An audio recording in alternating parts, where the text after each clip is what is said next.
and I'm very pleased to welcome Sue Waller from Page Group to the podcast today. Many thanks for joining me, Sue. How are you?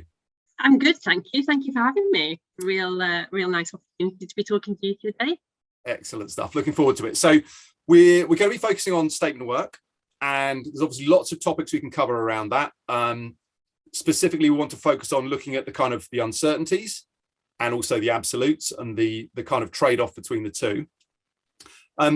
But before we get things started, your official title is Partnership Director for Outcome-Based Services at Page Outsourcing.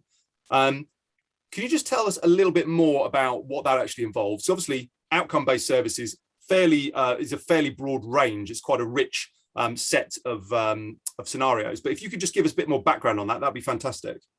Yeah, sure. So Page Group traditionally for the last 45 years has been focused predominantly for probably about 40 of those on recruitment.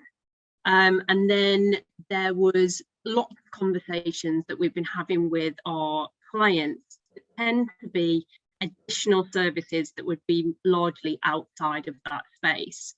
And typically that's where I was brought on board a couple of years ago to come and support them, to look at how can we offer more value to our clients, to allow them to have a bit more flexibility when they're looking within their supply chain of the items that we can offer. So anything outcome-based, which typically fits into statement of work, but there's other areas that we do in terms of ad hoc projects, data analytics, consultancy services. There's a general range within that field, but I know today we're focusing on statement of work. And so in terms of your remit within that, if you look back across your career, what are the sort of paths that have converged to lead you to this point? I think in terms of conversion paths, I started my sales career in startups and with charities.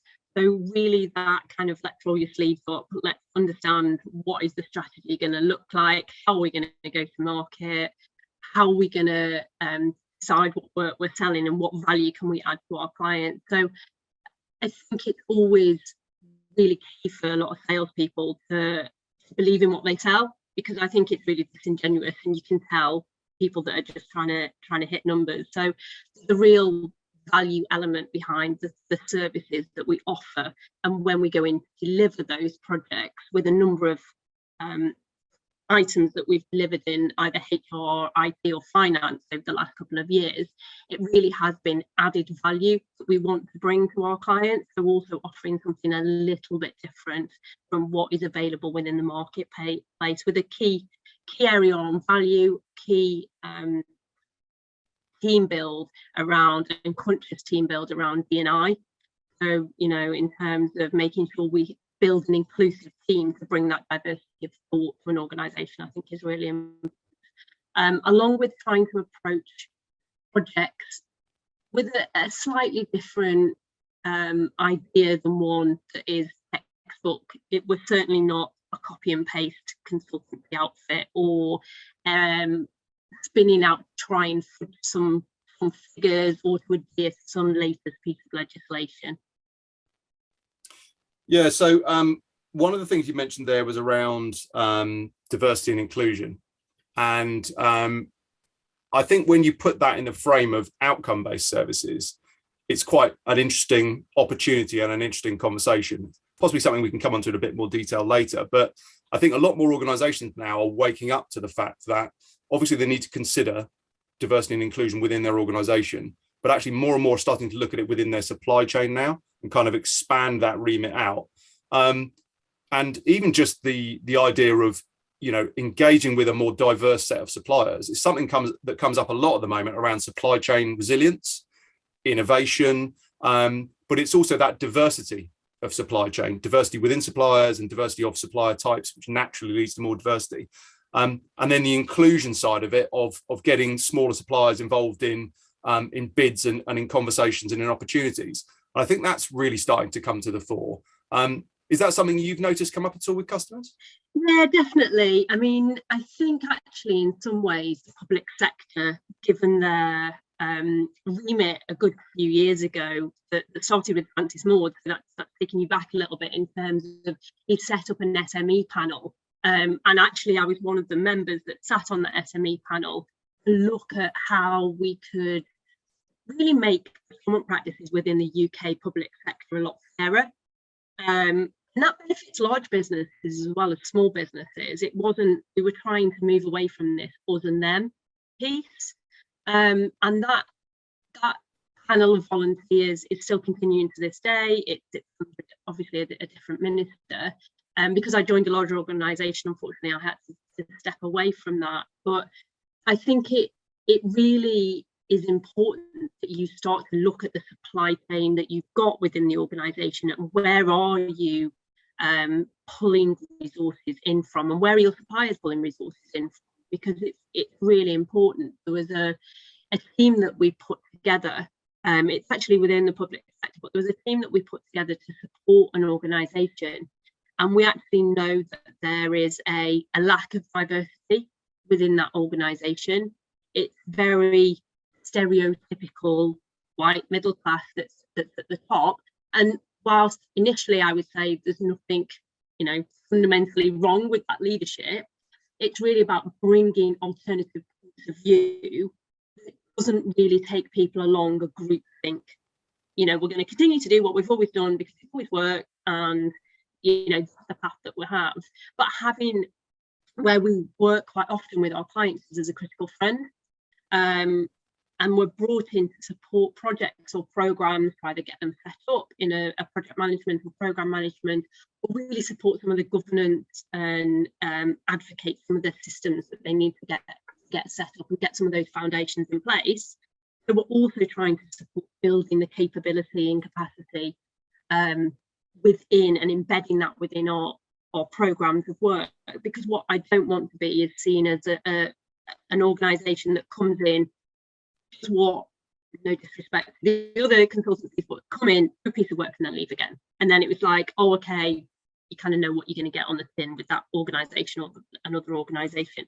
Really coming in and supporting that organisation so it's in a better way and a better shape, and there's been some active learning as we've developed the project or programme of work that we've been involved in. So, to come back to your point, diversity is really, really key, and it's not just a tick box exercise. Page have actually been winning awards in this area for the last 12 years, so it's not something we're trying to advocate on one hand and then scurrily behind the scenes do something different. That is something that is part of our DNA and part of our values around changing people's lives. And there's a number of different initiatives that we've got that we could probably have a whole new session on talk about rather than here in this particular piece on statements of work. But it's increasingly important, and it's increasingly we've seen a marked difference on the recruitment side when people want to positively advocate for having that diversity mix come into their organisation. But I would say, in kind of a word of caution, it's not just about that attraction strategy to get them through the door. It's actually, once they land in an organisation, how are you going to support them? Because if you're attracting different groups of people into an organisation, that's kind of like one piece of the puzzle, but it's certainly not the end goal. It's a bit like learning to drive. You pass your test, but that doesn't mean to say that you're going to be the best driver in the world. It's kind of the first step, and then you almost really go and learn once you're kind of in the car by yourself. And it's trying not to pick up too many bad habits. I think it's really important that once somebody lands in an organisation, it's how is that person then supported within the organisation to develop, and I think every person that's an employee really wants to be the best person that they can be within an organisation. And so supporting people of different cultures, different backgrounds, different disabilities, I think it's almost like coming back to the procurement point, it'll level the playing field for everybody, because everybody will get that additional support. At the end of the day, we're all individuals. Yeah, and I think it does directly apply to the supply chain in the sense that some organizations will already be saying, well, we want to have a diverse supply chain, but what are they doing to encourage that? What are they doing to actually have visibility of that?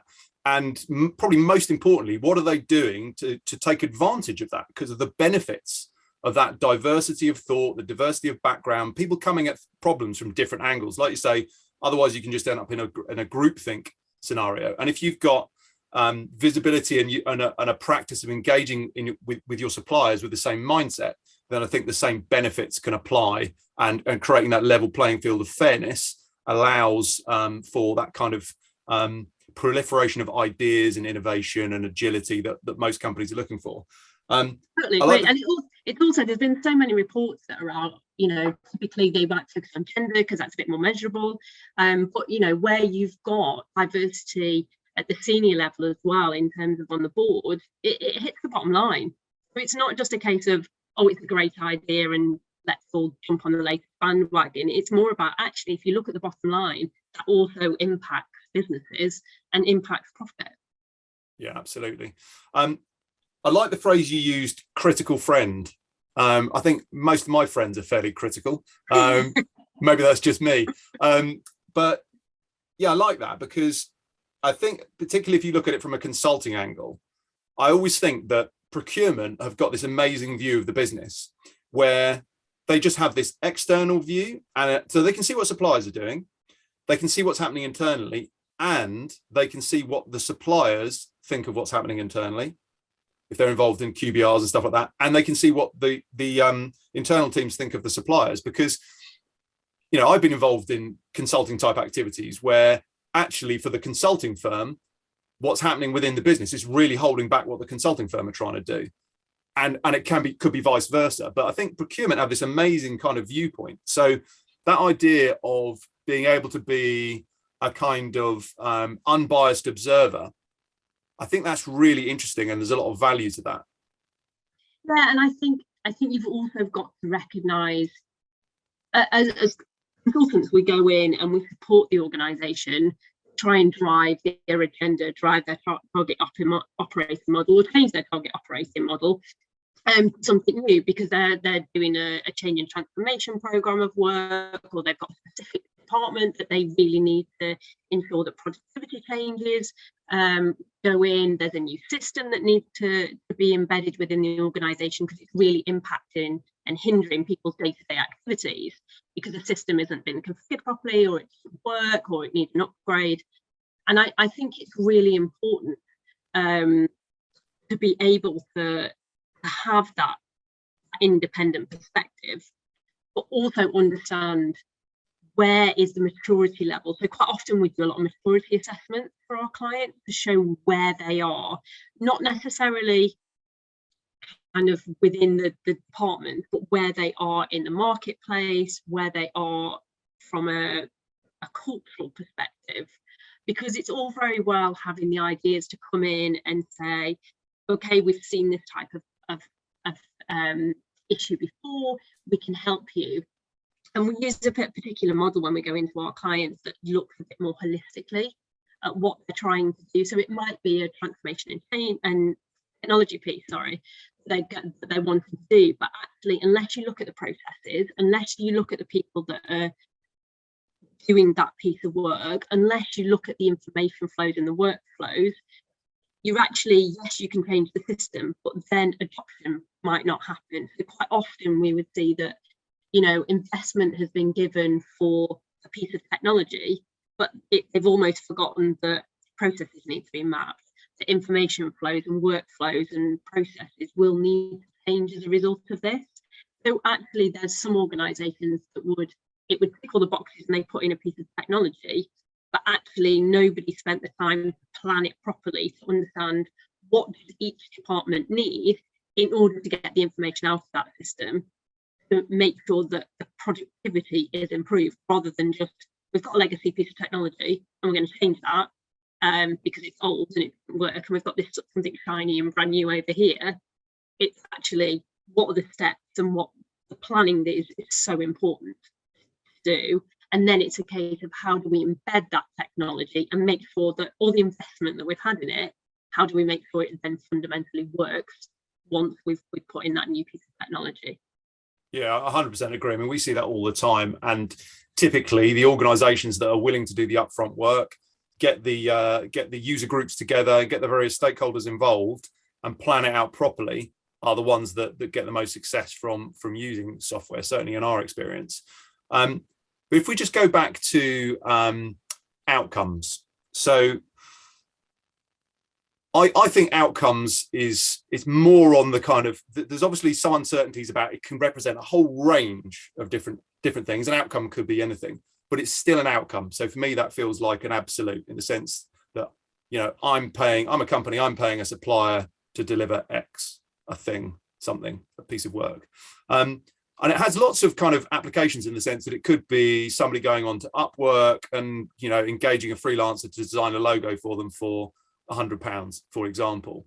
What would your definition be of that kind of outcome-based model, if you could kind of encapsulate that?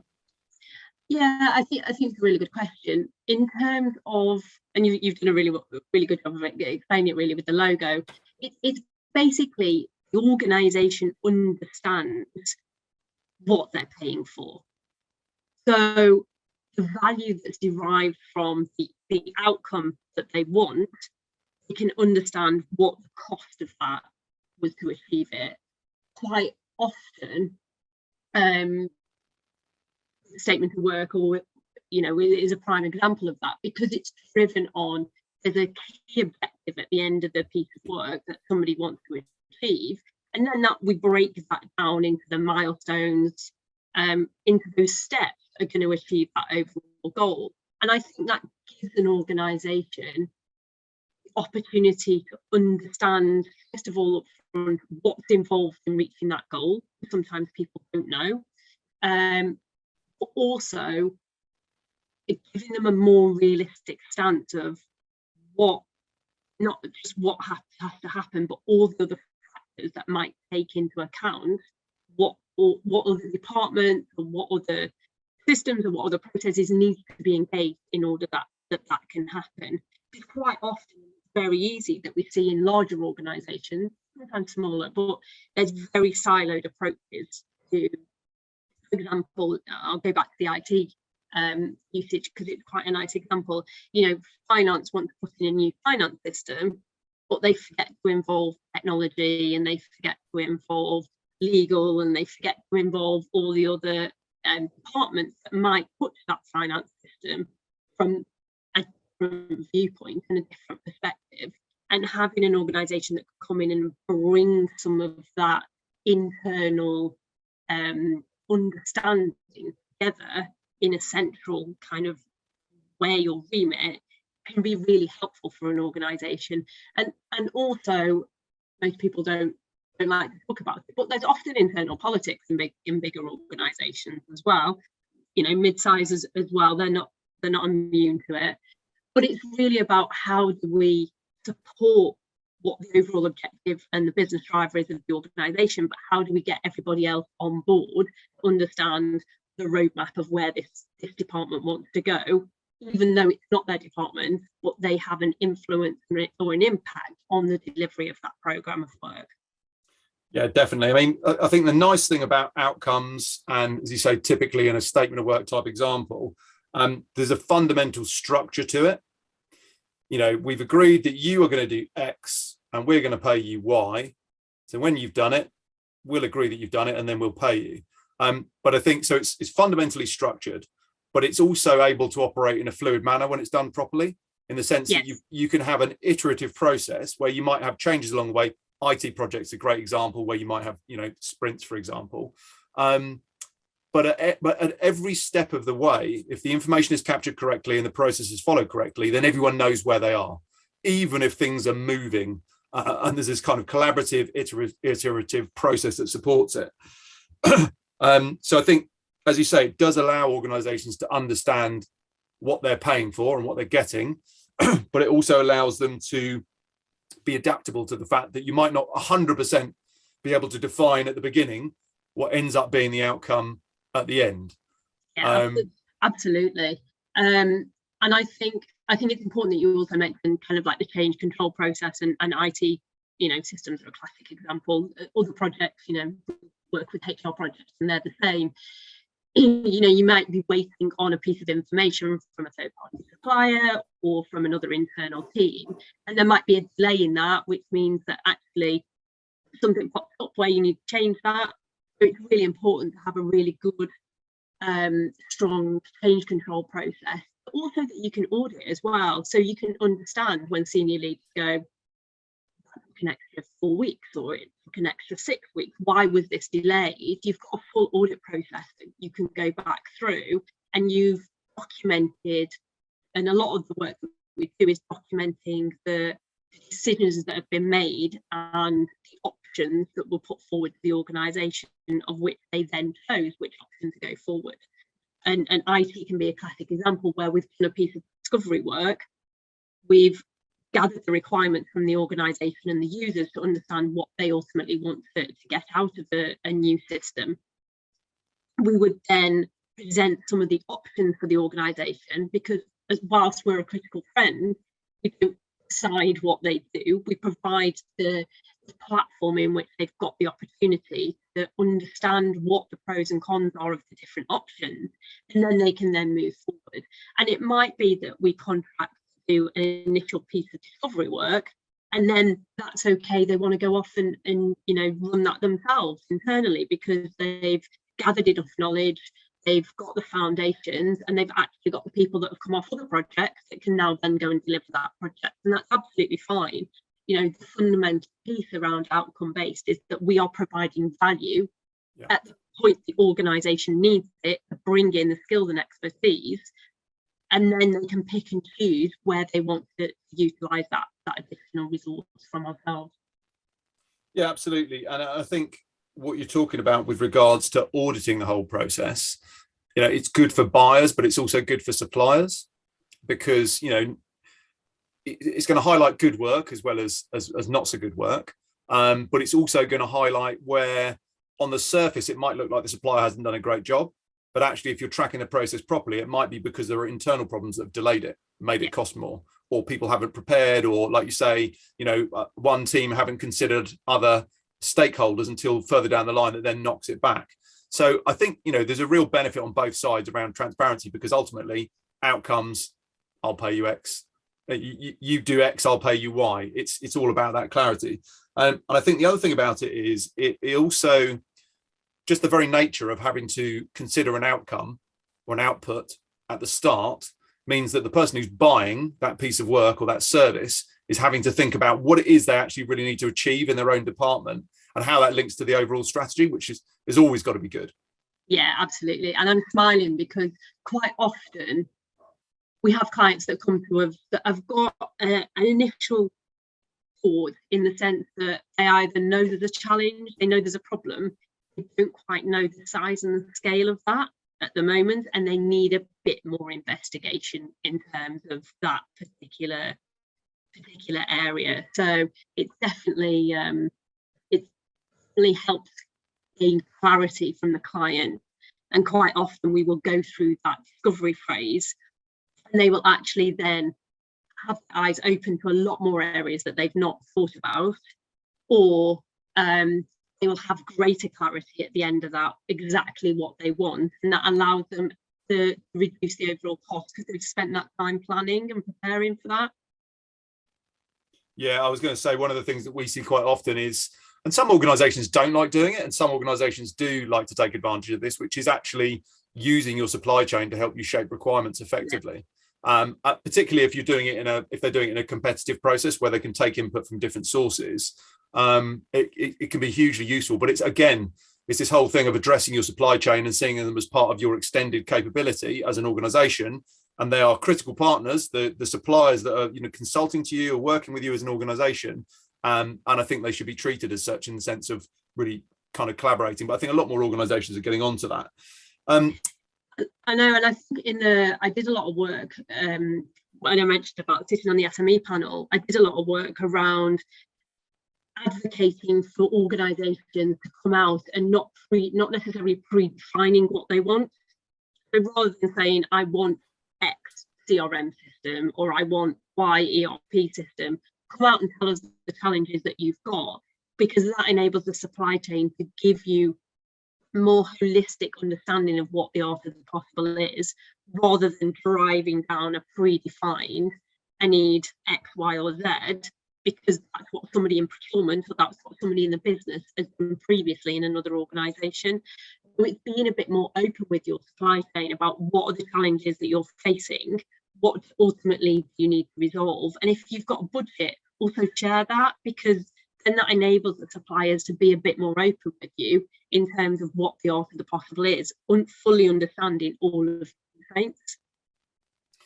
Yeah, I mean, it's funny, isn't it? A lot of companies are cautious about sharing budgets, but even if they're sharing like a kind of target expectation, which might not necessarily reveal their actual budget, I think sometimes companies can be too defensive. Where again, as I say, it's about this collaboration, particularly if you're involving in any kind of competitive process with your supply chain, or you've got a decent kind of scale within your supply chain, a decent breadth within that. You can have a more open conversation, and it doesn't have to be just about beating the suppliers up. It's about collaborating to solve a problem. I think there's a lot of value in that. But just coming back to kind of one of the early points that we discussed around kind of uncertainties. So in some ways in the market, people tend to get a bit confused about statement of work and about outcome-based services and where they fit and what they are and where the crossover and where one thing ends and another thing starts. What do you think are the reasons for the kind of what do you think are the uncertainties, and what do you think are the kind of reasons for why they're out there? I think there's a lot of confusion and uncertainty when a piece of legislation comes or is seen to be on the horizon, and people look for options of how they can continue to do what they're already doing, but maybe look for alternative avenues to continue that current line of operation. And I think it's really important, and it should, a piece of legislation coming on board really allow organisations to stop and think about where the spotlight has been shone, where it's going to shine on that particular area, and then give an opportunity to stop and do a bit of a stock take in terms of what is it we are trying to achieve here, rather than try and skirt around a piece of legislation, which is certainly not advocated, but it's how can we look at this as an opportunity and readdress some of the imbalance that might take place, because it's almost like a bit of a stock check in terms of what we're trying to achieve as an organisation. But I think a lot of the uncertainty comes from new legislation and people either swing to being super overprotective and compliance gets involved and then everything gets locked down and there's almost like a one size cap fits all an organisation is trying to control. And I think it's looking at what are the options and what flexibility do you have as an organisation, and how do you educate each of the different people that are involved in bringing in new talent to an organisation, particularly around statement of work. I mean, statement of work is certainly not new, either in the UK or globally. Looking at the examples that we use of IT, it's been used in the IT industry for a really, really long time. So I think it's really important that organisations just maybe stop and think about how they're using talent within the organisation and what talent do they need, because actually looking at a value-based project, it might not be a cheaper option when comparing into bringing in somebody in full-time, bringing in a project team time, but there may be many other challenges within an organisation why they just can't support bringing on a team for 6 months or 12 months. And it usually comes back to clarity and understanding, and just having the support network to have a team massively grow and then reduce. And that's why they lean on many third-party suppliers to be able to bring in that flexibility. Yeah, or it might just come back down to headcount. There might be a PLC where they're reporting on headcount, and there's no way they can do anything with that. And I think some of these sort of issues tie into why there have been changes in certainly the IR35 legislation around stopping malpractice effectively, which there were various reasons why that would have been happening. I like the idea of what you're talking about with regards to a kind of a strategic taking stock of the situation, because it is that kind of opportunity. I'd love to think that most companies took it as that, but I feel like too many companies, it was a knee-jerk panic, just cover the initial risk. And maybe now people are starting to think a bit more strategically, because it's all about this workforce mix. I had a really interesting chat with Georgina Jones from the Co-op recently, talking about workforce optimization and looking at capacity and capability across all of the available workforce channels, whether it's engaging a consulting firm under a statement of work, whether it's permanent hires, upskilling, contractors, etc. And it's, that the company needs to understand what resources it's got and how it can utilize them. And so getting to a point where there's something as big as the IR35 reforms in the UK, which forces companies to stop, take notice, and have to do some hard work, I think it's the perfect opportunity to really look at that and say, what is it we need to do? What's our internal capacity? What we want our internal capacity to look like moving forward?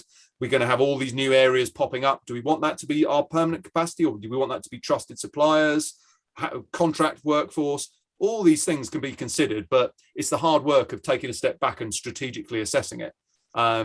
It is, and like you say, a lot of it was knee-jerk reaction because it's something that had to be done very quickly.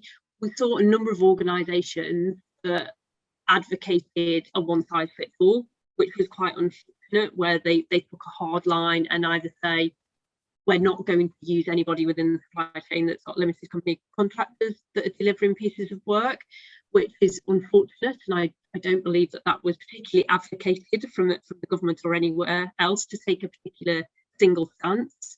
But you can understand why organisations who are wanting to introduce a blanket over protection would choose that option. I think it's some organisations, we saw that they did take a bit of a stock check in terms of what they're doing or where do they want to go. But I think, like you said, it's actually over the last, IR35 legislation has been in the public sector for a good number of years. So they're fairly familiar with the approach of outcome-based opportunities. They're not always, with some of the smaller, we tend to see it less in local authorities, for example, but certainly across central departments, across NHS, they're fairly familiar with that. Anywhere where there's big IT transformation changes that are taking place, any project-based work, they tend to be a little bit more familiar with the statement of work.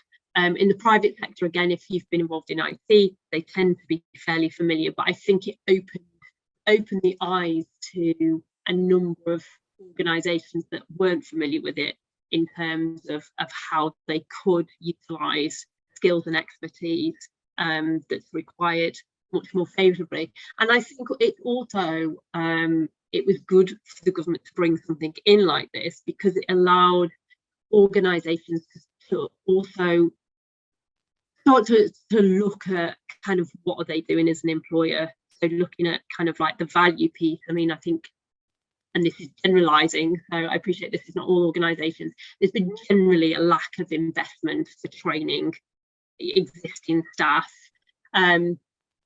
Notwithstanding that, in terms of the pace of change, so for IT skills, we've got a massive shortage in the UK, and we've also had quite a big reliance from Europe until Brexit occurred.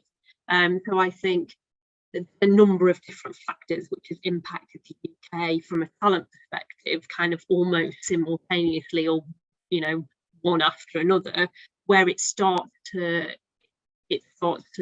creak a little, and we're starting to see some of that. We're coming out of post-pandemic, and lots of companies during the pandemic initially turned most projects off, and then all of a sudden it seemed overnight, over the last 12 months or so, they've all turned their projects back on, and then they all wonder why they can't necessarily get access to talent. So I think working with companies that can supply in statement of work who've got teams that can come in and support the organisation for specific projects. I think that's the better utilisation, flexible aspect to utilise resources in an outcome-based activity, compared to necessarily trying to find somebody perm who you know, I know the core of the business often get asked for a magical unicorn, you know, have somebody got XYZ skills, but they also need to be able to do A, B, and C. And we also, you know, we're not quite keen on the market rate, so actually we need to pay them a little bit less as well. And it's just like you're trying to mix too many roles together to try and get that magical person. This is actually 2 separate roles or 3 separate roles. Actually, you don't need, and it's working with organisations, you don't need those 3 people full time. If you let us manage the project, we can bring those people in and utilise those resources much more effectively. But it's not all about bringing them in for, you know, 3 months, 6 months, 12 months on a full-time basis. Let's utilise the skills where we need to at appropriate points within the project, rather than having a huge overhead and cost for these people at the time that you really don't need. Yeah, and I guess it puts the onus of responsibility and the opportunity to manage these kind of flexible resourcing models on you guys as a supplier, in terms of, you know, people do job sharing, people are doing flexible working. That's happened a much more, you know, some people have decided to put more of a work-life balance. COVID's just kind of thrown everything up in the air, hasn't it? So it opens up the door to that flexibility, but sometimes companies aren't necessarily in the position themselves, because they've got so much to do internally to really be able to manage that additionally. They just need the work done. Yeah, absolutely. But I think coming back to our earlier point on D&I, it also opens up the candidate pool a lot wider. You might get somebody with amazing expertise that has just returned from paternity leave or maternity leave, and they're not looking to go back full time because they've got caring responsibilities for younger children, or they want more flexible hours where they're quite happy to be paid on the outcome that they're going to deliver. But it's up to them to decide when and how they're going to work, but they actually want a fair and decent rate for doing that as well.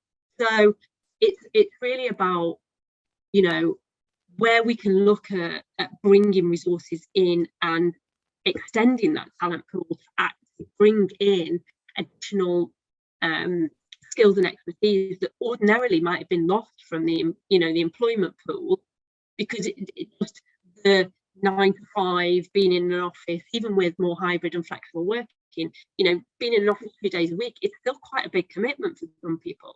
You know, if you've got issues with, you know, transportation and travel and accessing that, you know, it can be quite difficult. It's quite onerous on top of a normal day. Also then, you know, have that travel or have that commute, particularly if you are from a vulnerable group where you don't want to travel at peak times, or you've got issues accessing public transport, or even, you know, getting in and out of buildings. It's just an extra thing, whereas their expertise might be coding or testing, and they can do that from home with the right setup and the right support and the right environment and the right output. They can do that, but they're not confined to this, you know, traditional 9 to 5, X number of days in the office, but they're still delivering the output. Yeah, it's amazing. Having been involved with some kind of gig economy stuff, you know, a few years ago, the pandemic has just speeded all of this up so much. It's incredible. It's just absolutely shortcut the changes that were kind of already happening. I mean, one thing I thought would be interesting to touch on was just globally, what does the picture look like? Because, for example, in the US, this demarcation between 1099 and W2 kind of working arrangements or service delivery arrangements means that, in some people's point of view, they would say that the US is much more au fait with outcome-based statement of work type activities. Obviously, things like R35, the kind of triumvirate of R35, Brexit, and COVID all affecting the UK at the same time, and Europe, and this kind of legislative overflow of the UK doing something about it, which is causing other countries in Europe to, well, they're already looking at it as well. It's not just good for the UK. But what's your opinion from an outcome-based kind of statement of work approach? What do you think the global picture looks like? What are the differences? I think, well, interestingly, back in 2019, the staffing industry analysts said that the global statement of work economy was worth 500 billion. And that is huge. That's in dollars. The majority of that is split around the world, with the US taking around 250 billion of that. Then after that, it's Germany that's about 51, and then 14 billion in the UK. So, I mean, we're not looking at a small kind of like £2 million kind of industry that suddenly jumped up overnight. This is a huge industry that's split across many different areas in terms of the makeup. So I think it's understandable that the US kind of got a bit more of a handle on this type of work. I think it's important that we separate statements of work and gig economy. And for me, I think the gig economy, whilst being flexible, tends to be associated with the low value, low skilled work that's required. That's not saying the workers are low skilled, but it's drivers, it's people that jump on a bike and deliver your food. It's that sort of very short term pieces of, they're still paid for the time. And I think that's important to kind of recognise the distinction between the gig economy and kind of outcome based. They're still paid on time, whereas within statements of work, it's not about the time, but it's about the added value that you can have within an organisation, and the outputs that you can deliver. So I think, coming back to your point in terms of globally, I think it's certainly a trend that is definitely been around for a long time. It's just maybe not been in everybody's consciousness as a way that they can work. And for some organisations and for some people, it's a different way of working. They're not used to it. They're a little bit apprehensive. They want to understand what value are they going to get out of it. And actually, if you compare a time and materials contract and a statement of work contract, statement of work typically should be more expensive. And there's a reason why it's more expensive, is because you're passing the risk of delivery to the organisation that you're asking for that statement of work to be undertaken. If you're paying for somebody's time, you then have to oversee them, but you're paying for their time. You're paying for them to turn up in the office between 9 and 5 or sit at home and work, whether it's 8 to 4 or 10 to 2, but you're paying for that time that they're there, not necessarily the output what they do. So yeah, and there's a mindset change as well when they're looking at comparing the two. You're not comparing a bunch of apples with a bunch of apples. You're comparing a bunch of apples with some bananas. It's not the same thing. Yeah, and I think I'd like to come on to that value conversation in a bit more detail, because I think, firstly, I agree with what you're saying about kind of separating out, statement of work and outcome-based work delivery from the kind of slightly hazy thing that is the gig economy. Because the gig economy, the fundamental difference to me is the gig economy is typically, a lot of it is dealing with an individual. Yeah. And if you're using a freelancer marketplace or something like that and getting someone to make you a logo for 100 quid, whereas the statement of work, the level of contract and level of sophistication, it's a B2B interaction, and it's a professional engagement, which could be a project worth £1,000, £10,000, or it could be a project that's worth millions or tens of millions of pounds. It's a much more sophisticated contract and delivery mechanism.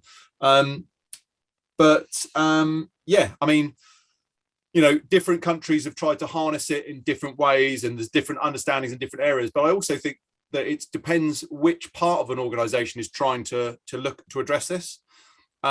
So, for example, procurement, or people who are working in as a consultancy category manager or professional services category manager, are very much used to this. It's how they structure all of their contracts. It's how the suppliers are engaged. Whereas in an HR and talent function, it's not. So again, going back to what I was discussing with Georgina, it's kind of this bringing together of the capacity across the organization. And that's caused bringing this kind of meeting of minds between talent functions and procurement to get to more of this kind of more holistic approach. And I think it feels to me that that's, as you said earlier, statement of work is not new. It's been around for a long period of time. It's a contract mechanism. So why does it sometimes feel in the market that it is new? I feel like it's people addressing it for different things, and it's maybe different people addressing it as well. Do you think, would you agree with that? Yeah, I would agree with that. I think with anything new, it always brings a bit of confusion. I don't think that's always been helped necessarily by some of the supply chain that have seen it and taken it as an opportunity to do things slightly differently.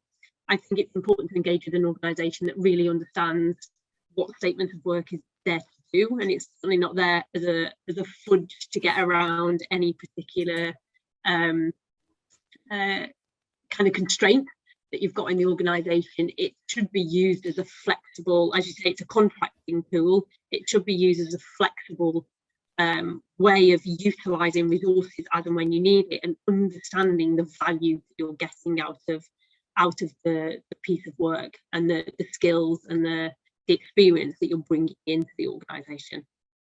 Yeah, and just to touch on another point that you made about value, if someone's bringing in a contractor or a team of contractors to work on a T&M basis, you were saying that if you're agreeing a statement of work and you're passing on the risk, then theoretically that should be more expensive. But I think, and on the surface, I think it often would appear to be more expensive. But I would question whether it ends up being more expensive all of the time, even though the risk is passed on, because it all depends how effective that time and materials team or individual are in actually getting to the end of the task. You make a really good point, actually, Johnny, because overall, if you compared it against, having people in for time and materials to do the same project, ultimately it should be cheaper, because you will have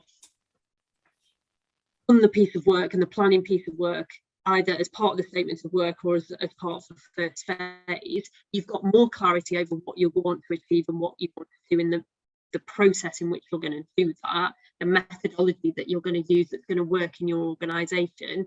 So actually, if you did compare, there's other elements as well that would also mean that it's cheaper overall, because you're giving the risk of when it should be delivered by to another organisation to deliver by that date as well. So ultimately, we will be, as Page, we are taking the risk to deliver that. And if we don't deliver it, we need to fix it or ensure that it's delivered on time and to budget. That's what we're ultimately all trying to work towards.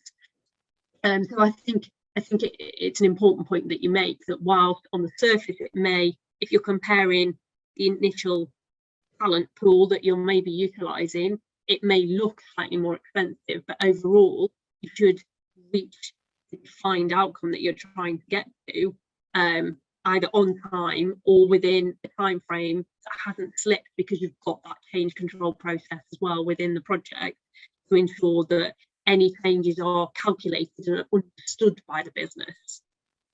Yeah, and this is where it ties into that overall value return on investment type conversation, which we've spoken about that before, and I think it's something that it doesn't get enough spotlight, really, does it? And when you look at how that has to tie into the business's overall objectives, it's ultimately the critical factor. But all too often people will look at rate cards or surface costs. But even when you're going through a competitive bidding process, you might have two consultancies, one of which is offering a set certain rate card which is cheaper than the other consultancy's rate card, but the one with the cheaper rate card might take twice as long, and ultimately sit around to understanding what was actually done and what was actually and did they do a good job and what happened along the way. So again, it comes down to tracking milestones, understanding on time, on budget, scope changes, and also the qualitative elements of it, whereby what was communication like, or you might be assessing diversity within that supplier, or sustainability or something like that. But it's that the value really adds the meaning to it. And we can come on to kind of where it fits in a minute. It's another area I'd like to look at, but that value part of it, unless you measure it, I think a lot of that just gets kind of drifts away, and people just tend to look at price.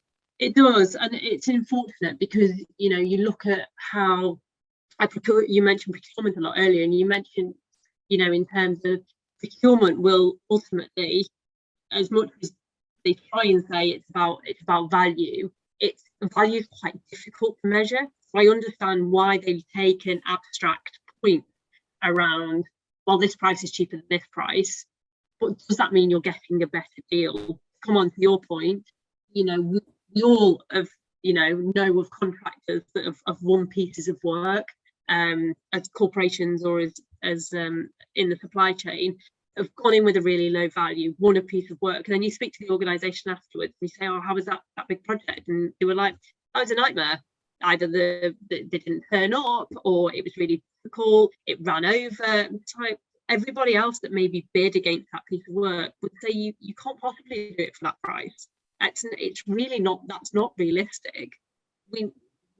And it's really unfortunate, and sometimes quite often disappointing to other suppliers that kind of look at that and go, yeah, you don't mind losing against somebody that's putting a fair price to be able to do a piece of work, but when somebody's massively undercut, and then will use change control actually in a wrong way to maybe drive up the price or extend the piece of work or bring the contract out, that's not really a partnership, and it's not really offering value to anybody, because nobody wins when the contract gets pulled out of the drawer to kind of dig over the detail. It's really important that you kind of choose a partner that you're going to work with. I think the statement of work that has got more of that partnership approach in terms of looking at what is it you're trying to achieve in the organisation, because there may be other ways that we can achieve it that you've not thought about. When typically we will start our engagements with a piece of discovery, whether that's 2 weeks, 4 weeks, 6 weeks, or 3 months, depending on the size and the scale of the project. It's really important to understand and not repeat work that's already been done within the organisation. So you're certainly not going to come in and repeat anything that's been done, but maybe gather what has already been undertaken within an organisation, cast a bit of an independent eye over kind of like, okay, we understand what you're trying to achieve. Is this the best way and the best roadmap to be able to get you there? Or is there something else that we can look at that you'll get the same outcome, but actually you might have to change the way that you work, you might have to change your process, you might have to engage with your supplier slightly differently. And that can be different in terms of the teething pains, because quite often you can put in a piece of technology. The technology is never the issue. It's always the people working around the technology in terms of trying to change and adapt the new ways of working, which is where some of the challenges will come from.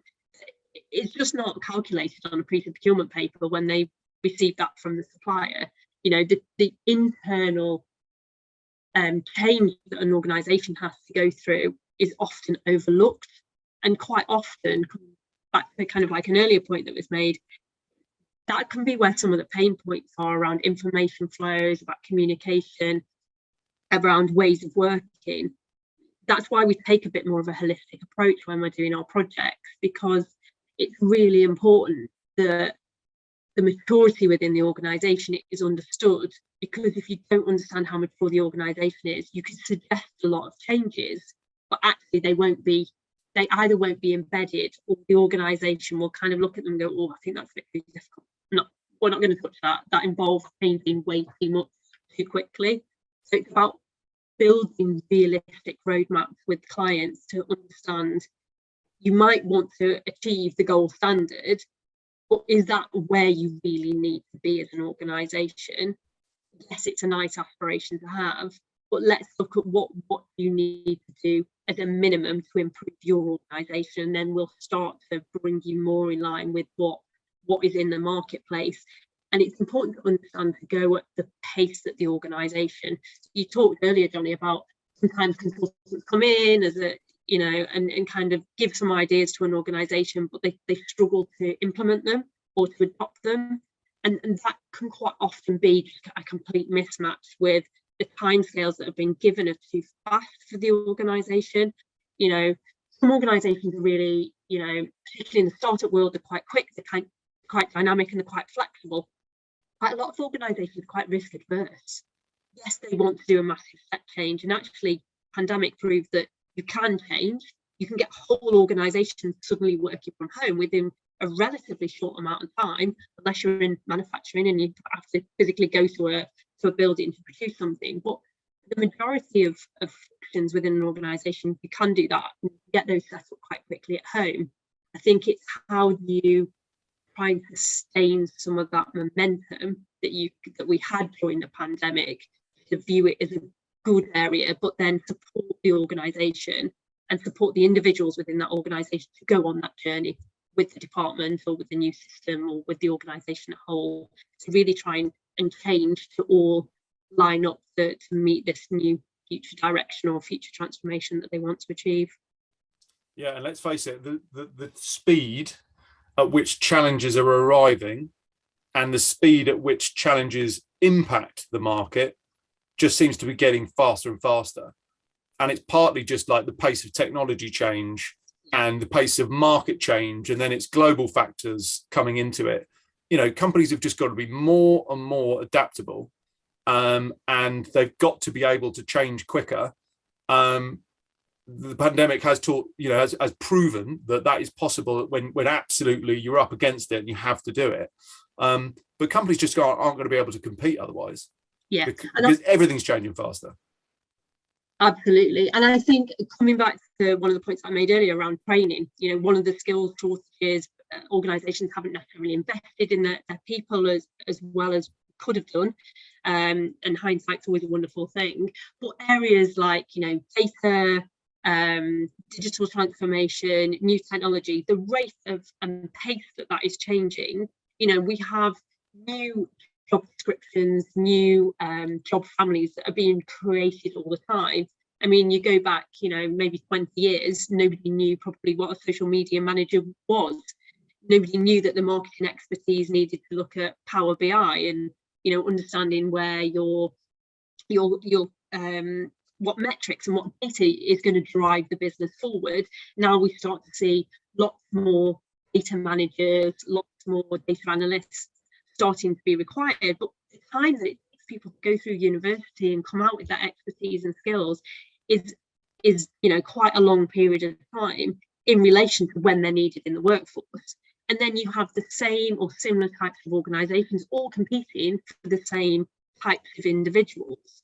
So it's how can we look to make sure, particularly within the UK, that we start to train people with the right skills and also have this mentality of kind of lifelong learning. How do you continue to learn as an individual? Because I think, you know, learning is a personal responsibility as well as an organisational responsibility.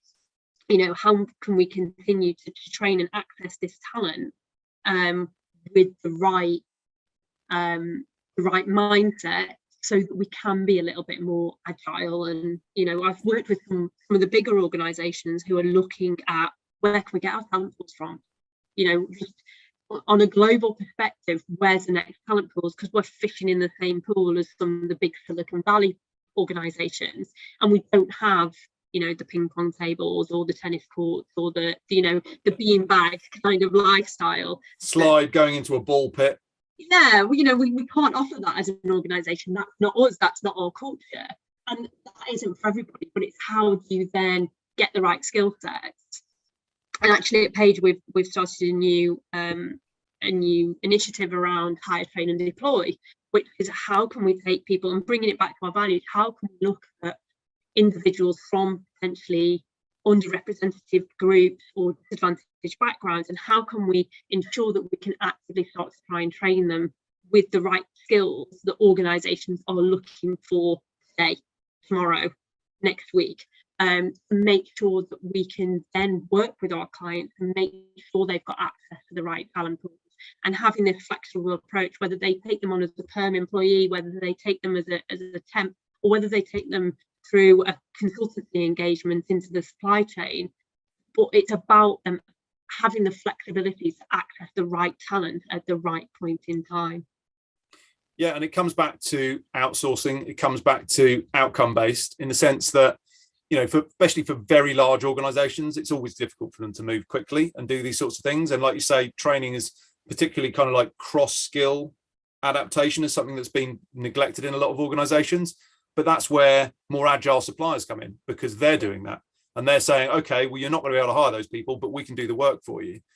You know, we've done the effort in training people, cross training, or, you know, upskilling people or reskilling people, and actually we'll take the risk, and we'll deliver that for you. And we've got that capability. So I think it's the whole supply chain's kind of working it out, but organizations need to be able to embrace the different ways they can do things, because they can't necessarily just solve the problem through a permanent hire. They can't necessarily just solve the problem by throwing contractors at it. And they can't necessarily always solve the problem by utilizing something like a statement of work. It kind of brings on to the last key topic I really wanted to discuss with you, which is something that I know you've brought up in conversation with me before, in the sense of there's no such thing as a one size fits all. And you've got this complex workforce mix. It's about the right thing at the right time, really, isn't it?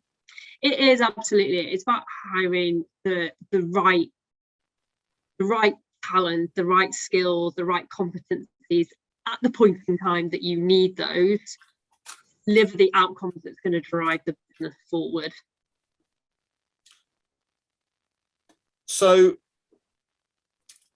one of the things I wanted to ask you, just to kind of little bit of a kind of a wrap up here, in terms of the things that over the next, say, 12 months, 24 months, whatever time period you choose, what are the things that you'd like to see change in the market? Really good question.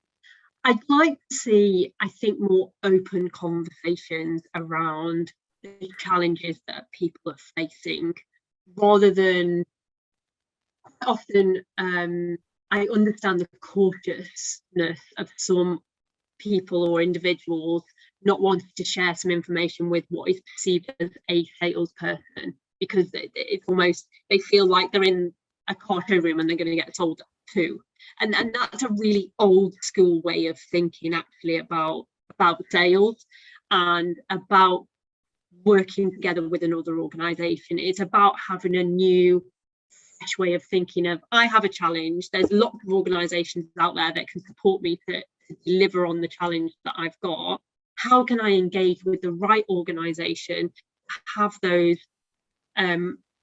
difficult or open conversations about where my vulnerabilities are in my department, in my organization, in terms of what's your vision, what do you want to achieve, what are the challenges within the organization to be able to achieve those, and working with a partner that can understand what I really advocate is that we honour an extension of that organisation's department in a hopefully more reformed way, in terms of bringing some of the structure, some of the governance, some of the controls, but not controls in a, we're going to tell you what to do controls in terms of giving them a structure around the way that they can operate, so that people understand who is the owner of the system, understand, you know, who owns the process. If the process needs to change because it's not working, you know who to go to, and you can then operate within understanding what are the rules of engagement with this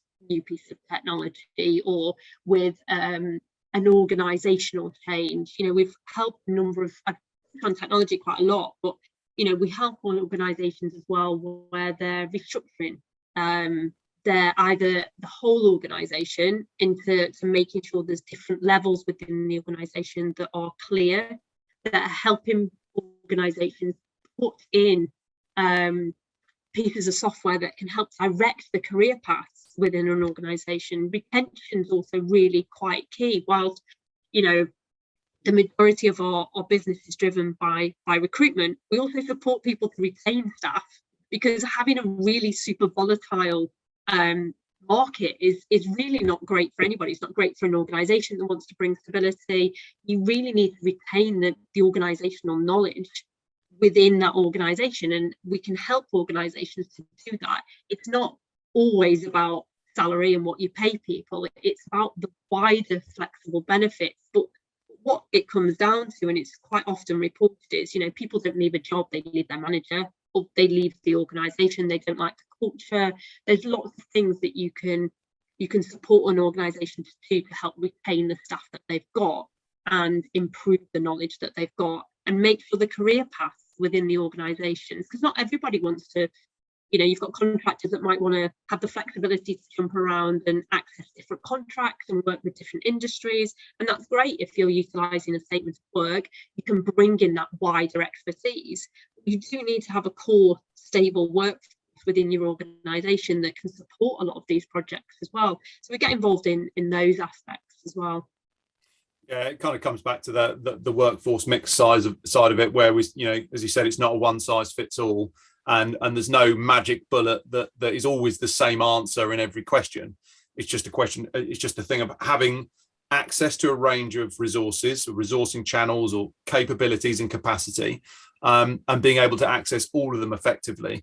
And when it comes to the supply chain, statement of work, services procurement, that does require that, as you said, that partnership approach, that collaboration on both sides. It's working with an organisation that's got the right tools and systems in place as well. If you're going to look at, organisations that are managing those milestones, and what visibility do you have of those milestones? How easy is it to do that change control process? Do you have visibility of that? At the point that you need to have visibility of it, or is it all hidden, or is it all on paper? I know most organisations start with a paper-based process, but moving to digital channels is obviously a better way to go, because you can have visibility and it links into data and MI that is really important, it's really needed within organisations. You want to be able to demonstrate very easily the value that's been derived from the work that you've actually you've outsourced. If you're going to outsource your project, you need to have confidence that people can deliver. You need to have understanding that there's the right systems and processes in place to be able to deliver those. And you want visibility and openness and transparency with that partner, so you can have those conversations. It's nice to it's quite a rainy day here at the moment, but it'd be nice to sit in your greenhouse and go, oh, it's beautiful, it's all wonderful. Projects can be challenging, they can be difficult, things get in the way, everything changes or moves, or suddenly there's a new direction that's taking place. How do you then change what you're doing to adapt? So you mentioned adaptability quite a lot during this conversation. You've got to be able to adapt, whether that's in flight in the project. You've got to be able to not just respond, but also anticipate as well, and look and be that critical friend, say, well, you're going to do that there, but actually that's probably not the best. Putting a finance system in, you probably don't want to do it at year end. It might sound really obvious, but there's quite a lot of organisations out there and be like, no, it has to be changed at year end. Right, okay, now we know all the constraints of what you're working towards. Let's see how we can look at de-risking a lot of the project to be able to give you the outcome that you want. So we need to do all of those enhancements before that switch over. Actually, is that team really busy getting ready for that go live? Can we move some of that into further down the line to just make sure that we manage the risks? Yeah, I totally agree, and also with what you were saying about kind of the use of technology, sophistication within organisations that are actually delivering this work. How is it being measured? Is it visible? Absolutely. I mean, mandrolic is a phrase that we tend to hear quite often, where people are basically talking about manual processes with the odd Excel spreadsheet thrown in there. You chuck in like data security and efficiency and ability to share information and scalability. It's just not. But that's where I think, tying into another point that you mentioned, which I think is a great point, is about open conversation. And I think it's critical. What open conversations are helpful. That I made a note to myself there. It's helpful. It helps everybody. And I think that's something that's really very much needed in the area of services procurement, where it's kind of, there isn't necessarily like a central place to go to get all the answers, but best practice. This is an area that's growing. Outcome-based services are growing. The world is moving more towards outcome-based procurement of services, often under, majority of the time under a statement of work. And and people need to talk about it, and people need to be honest about the fact that they haven't solved all of the problems, because nobody has. And so it's that open conversation that I think is very useful between clients and suppliers. It's very useful within the industry. And actually, I think it ties into, from my point of view, this type of conversation, because I think it's really useful.